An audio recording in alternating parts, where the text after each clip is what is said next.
नमस्कार, मैं दीक्षा सोनी। कृषि न्यूज में आपका स्वागत है। आइए नजर डालते हैं आज की कृषि से जुड़ी सबसे बड़ी खबरों पर। पिछले साल के अंतिम महीने में कर्मचारियों को एक के बाद एक खुशखबरी मिली है। चाहे केंद्र सरकार के कर्मचारी हो या राज्य सरकार के, सबकी सैलरी में बम्प इजाफा हुआ है। अब इसी क्रम में नए साल में भी कर्मचारियों के लिए खुशखबरी है।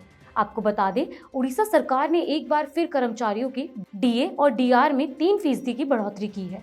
दरअसल ये बढ़ोतरी 1 जुलाई साल 2022 से लागू होगी। गुजरात के कृषि और पशुपालन मंत्री राघवजी पटेल राजकोट दौरे पर पहुंचे, जहां उन्होंने बर्ड रेस्क्यू टेंट का जायजा लेकर कई महत्वपूर्ण घोषणाएं की। दरअसल उन्होंने बताया कि इससे पहले किसानों को 15,000 रुपए की सहायता राज्य सरकार की ओर से मोबाइल खरीदने पर दी गई थी, जिसमें अब बढ़ोतरी कर दी गई है और अब किसानों को 15,000 रुपए तक का मोबाइल खरीदने पर 40% की सहायता दी जाएगी।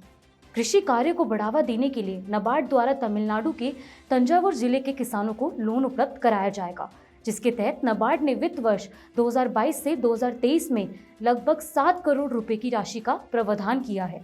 दरअसल नाबार्ड के सहायक महाप्रबंधक के बालमुरुगन ने बताया कि यह अनुमान फसलों के वित्त पोषण के पैमाने और अगले साल के दौरान उनकी खेती के संभावित क्षेत्र के आधार पर किया गया था। साथ ही कहा कि बैंक द्वारा किए गए अनुमान के मुताबिक लगभग 4,740 करोड़ रुपए का लोन किसानों को दिया जा सकता है। हरियाणा के किसानों को सब्जी और फल उत्पादन करने पर होने वाले नुकसान से बचाने के लिए सरकार द्वारा बागवानी बीमा योजना चलाई जा रही है।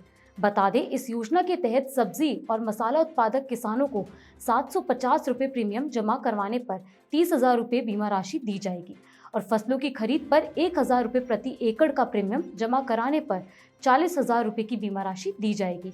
दरअसल किसानों को इस बागवानी बीमा का लाभ लेने के लिए मेरा फसल मेरा ब्यौरा पोर्टल पर रजिस्टर्ड होना जरूरी है।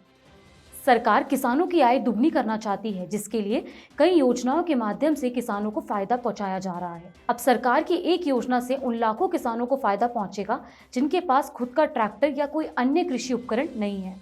बता दें, एक फोन कॉल पर किसान के घर ट्रैक्टर, हल, रोटावेटर, ट्रॉली और थ्रेसर जैसे उपकरण पहुंचाए जाएंगे, जिससे किसान इन उपकरणों से अपनी खेती का काम आसानी से कर सकते हैं। तो वहीं किसानों को ट्रैक्टर और अन्य कृषि उपकरण उपलब्ध कराने के लिए न्यूनतम किराया भी लिया जाएगा। अक्सर मकर संक्रांति से सर्दी थोड़ा कम होना शुरू हो जाती है, लेकिन इस बार ठंड में इजाफा देखने को मिल रहा है। कोहरे और बादलों ने एक बार फिर से ठंड बढ़ा दी है। ऐसे में मौसम विभाग का पूर्ण अनुमान है कि अधिकतम और न्यूनतम तापमान 16 और 6 डिग्री सेल्सियस रहने की संभावना है। तो वहीं वरिष्ठ मौसम वैज्ञानिक R.K. जेमामनी ने बताया कि अधिकतम तापमान में गिरावट की मुख्य वजह घना कोहरा और दिन भर बादल छाए रहना है, जिस कारण कोल्ड डे के हालात बने हुए हैं। इसी तरह की अन्य जानकारी के लिए देखते रहिए कृषि जागरण। धन्यवाद।